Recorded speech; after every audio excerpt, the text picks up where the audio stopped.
Doctor Abhishek ji Bihar से।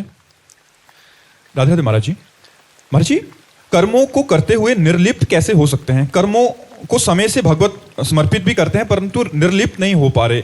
बिना ज्ञान के निर्लिप्तता नहीं आती।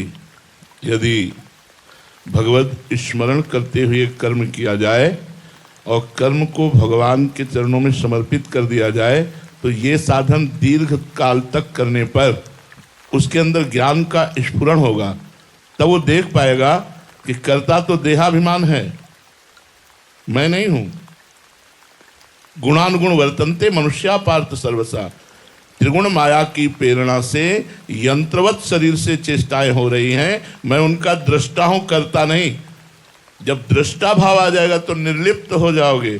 और जब अहंकार विमूढ़ात्मा कर्ता हमिति मन्यते देहाभिमान रहेगा तो कर्ता भाव बना ही रहेगा, लिप्तता बनी ही रहेगी, कर्मफल की आशा बनी रहेगी, आवागमन का चक्र पुष्ट होता रहेगा। इसलिए सदगुरु की शरण में होकर उनके द्वारा बताई हुई उपासना पद्धति से देहाभिमान का नाश कर दे, कर्ता भोक्ता भाव का नाश कर दे, साक्षी भाव से स्थित हो जाए, दृष्टा भाव में स्थित हो जाए तो कर्म करते हुए भी वो निर्लिप्त रहेगा।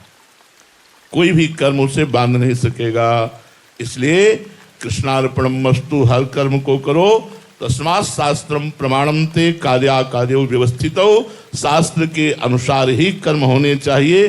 जिनका शास्त्र विधान करता है वही कर्म है, और जो शास्त्र विपरीत किया जाता है वो अशुभ कर्म है, वो बंधन कारक और दुख देने वाला है। इसलिए शास्त्र सम्मत कर्म हो वो भी भगवान को अर्पित किए जाए, और कर्म करते समय सावधानी रखी जाए कि भगवान का स्मरण निरंतर होना चाहिए। मामनुस्मर युद्ध च, युद्ध अर्थात कर्तव्य कर्म, और मामनुस्मर अर्थात भगवान का भजन, नाम जप स्मरण, मंत्र जप स्मरण, रूप ध्यान स्मरण, गुण लीला चिंतन स्मरण। स्मरण करते हुए जो कर्म किया जाता है तो ज्ञान प्राप्त हो जाता है। फिर वो कर्म करता नहीं रहता, वो दृष्टा रहता है। कर्ता त्रिगुण माया होती है, और त्रिगुण माया के द्वारा रचित ही स्थूल सूक्ष्म और कारण शरीर हैं, इनके द्वारा ही कर्म होता है। मेरे द्वारा कर्म नहीं होता, मैं कर्ता भोक्ता भाव से रहित हूं, ऐसा अनुभव हो जाएगा। महामंडलेश्वर स्वामी यमुनापुरी जी महाराज हरिद्वार से। राधे राधे महाराज जी। महाराज जी, अद्वैत सिद्धि होना किस प्रकार संभव है? क्या अद्वैत सिद्धि होने के बाद पहले की तरह जीवन सामान्य रहता है? रस्सी को सांप जान लेने से ही भय भ्रम उत्पन्न हुआ। जब हमारी मिथ्या दृष्टि सर्प बुद्धि खत्म हो गई तो भय भ्रम नष्ट हो गया। तो वैसे ही पड़ा है, उसमें कोई अंतर थोड़ी हुआ, वो तो वैसे ही पड़ा है, केवल भय और भ्रम नष्ट हो गया। ऐसे ही एकोहम बहुश्यामा, एक मैं बहुत रूपों में हो जाऊं, वही ब्रह्म जो तू है तत्त्वम असि। तुम्हारा संकल्प ही नानात्व को प्राप्त हुआ है। संकल्प रहित हो गए, नानात्व का भाव खत्म हो गया, एको ब्रह्म द्वितीयो नास्ति। तो बस वो अपने आप में ही रमण करता है, अपने आप में ही खेलता है, अपने आप में ही वो व्यवहार करता है।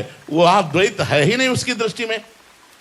देखने वालों को लग सकता है कि एक साधारण पुरुष जैसी उसकी खान पान उठना बैठना चेष्टा है, लेकिन उस करता हुआ भी वो नहीं करता, खाता हुआ भी नहीं खाता, देखता हुआ भी नहीं देखता, सुनता हुआ भी नहीं सुनता, क्योंकि वो जान रहा है कि सुनने का काम श्रवणेन्द्रिय का है, खाने का काम रसेंद्रिय का है, पोषण प्राणों का होता है। मैं तो केवल इसका देखने मात्र से दृष्टा मात्र हूं।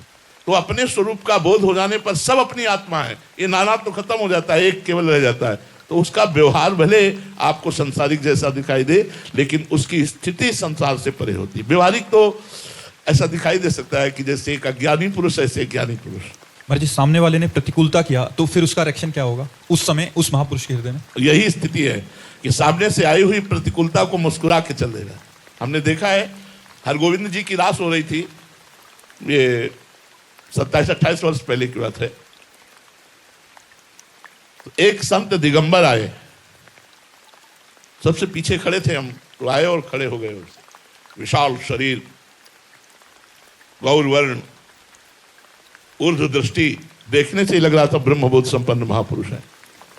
थोड़ी देर ऐसे रास को देखते रहे। एक लड़का आया 27-28 वर्ष का, उसने पीछे से लात मारी उनको दिगंबर देख करके बूट पहन के लात मारी, वो थोड़ा सा ऐसे हुए, 3-4 लात मारी, ऐसा लग रहा था उनके लगी नहीं, वो ऐसे देख रहे थे, फिर ऐसे सर नीचा किया, मुड़े चले गए। उस लड़के को देखा भी नहीं जिसने लात मारा, उसको देखा भी नहीं पलट करके कौन लात मार रहा है। इतने शरीर से निरपेक्ष स्वरूप स्थित, यदि आई हुई प्रतिकूलता का वो विरोध करते हैं, अपमान का, तिरस्कार का विरोध करते हैं, तो अभी उनको बोध प्राप्त नहीं हुआ, उनको भगवत तत्व का बोध प्राप्त नहीं हुआ। अगर बोध है तो जैसे मेरी जबान मेरे दांतों से कट जाए तो मैं किसको दोष दूं, मेरे हाथ से मेरे को चोट पहुंच जाए तो मैं किसको दोष दूं। ऐसे वो महात्मा जो ब्रह्मबोध संपन्न होता है, वो आत्मदृष्टि रखता है, एक तरफ कोई चंदन लगावे और एक गाल में तमाचा मारे, समान दृष्टि जब दोनों के प्रति होगी तब वो महात्मा कहलाएगा, तब वो महात्मा कहलाएगा।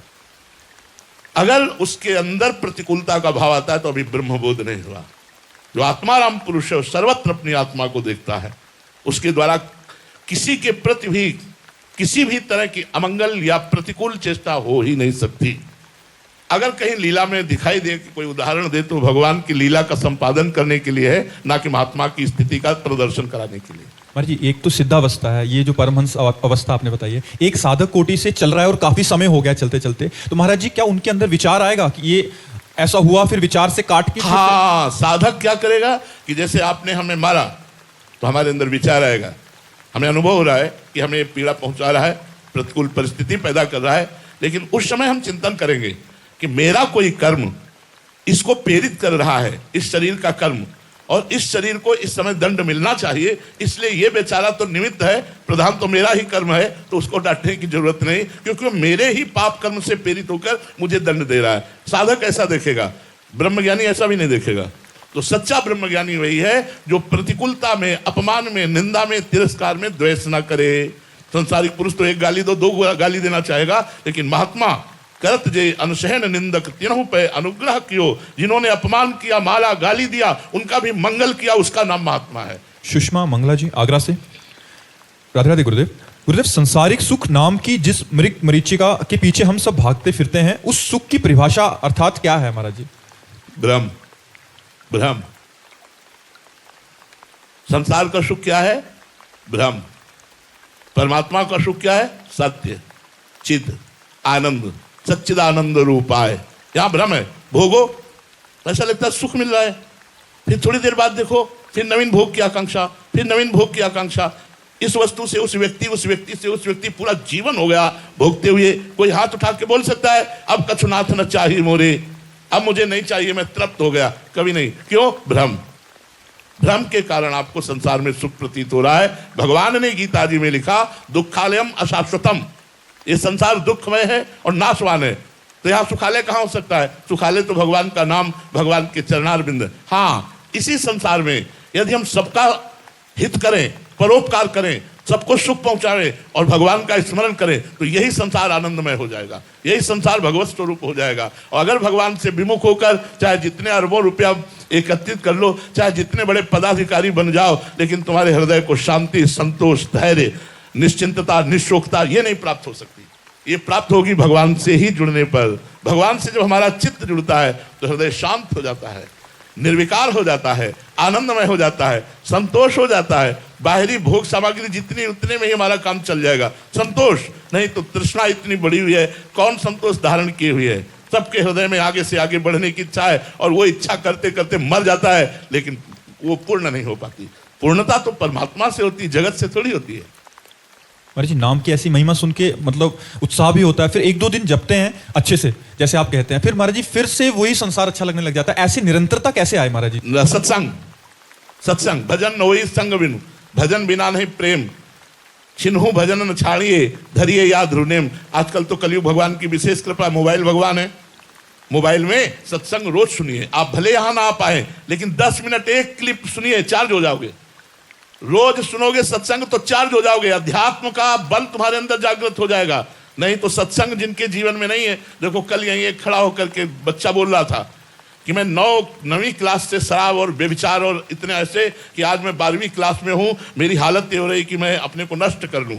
ये एक बच्चे की नहीं, हजारों बच्चों की ये स्थिति है। क्यों? अध्यात्म का ज्ञान नहीं है। माता पिता को खुद ज्ञान नहीं अध्यात्म का, तो उनको क्या शिक्षा दे? टीचर अगर डांट लगावे तो माता पिता उनको रोकते हैं, तो नए बच्चे मनमानी आचरण करके आज गंदे आचरणों की तरफ बढ़ते चले जा रहे हैं। आप देखिए हमारे छोटे छोटे बच्चे जिनका जीवन ब्रह्मचर्य में होना चाहिए, जिनका जीवन विनयावत होना चाहिए, वो माता पिता से अवहेलनात्मक बातें करते हैं और समाज में वही हिंसक प्रवृत्ति धारण करते हैं। क्योंकि अब उन्हें ड्रग्स चाहिए, तो कोई माई बहन जा रही है, स्वर्ण की जंजीर पहने खींचा और अपना काम चलाया, वो मरे मरे, कोई मतलब नहीं रह गया। तो आजकल अध्यात्म के बिना जो हमारे नए समाज की नई पीढ़ी की हालत बिगड़ रही है, वो अध्यात्म से ही सुधरेगी, बिना अध्यात्म के नहीं।